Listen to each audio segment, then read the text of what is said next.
the end of this lesson, the pupils are expected to understand the definition of grand staff, identify the definition of treble clef and bass clef, and appreciate the importance of grand staff in music. Are you ready? Hello, my dear pupils. I hope your day is wonderful as you are. But before we start our topic, I want you to greet everyone a good morning. Very good. Now let's understand our topic, which is grand staff in music. Let's start. When you put together a jigsaw puzzle, you put the border together first, so you have framework for the other pieces. In piano music, this framework is called the grand staff, and it consists of two separate staffs of 5 lines each that are connected by a brace on the left side like you see here. And grand staff without a clef to tell us what notes are on a staff is just a bunch of lines with no meaning.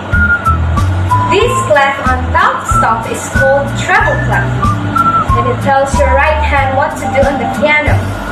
The bottom stop uses a bass clef, and it tells your left hand what to do on the piano.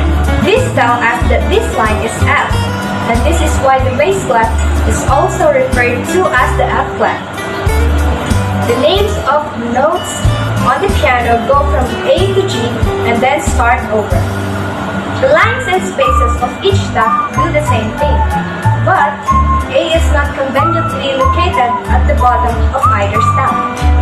The lines on the bass staff from the bottom to the top represent the notes of G, B, D, F, and A, which is often remembered by the phrase, "Good boys do fine always."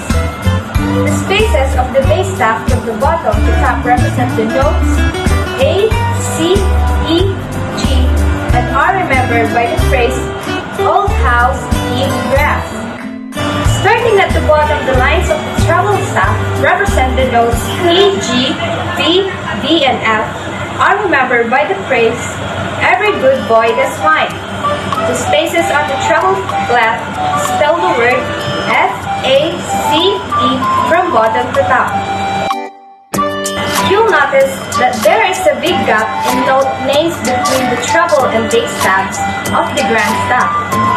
The bass staff ends on A and the treble staff begins on E.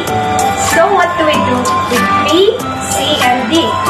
The B is placed on the space directly below the bottom line of the treble staff. But what about C?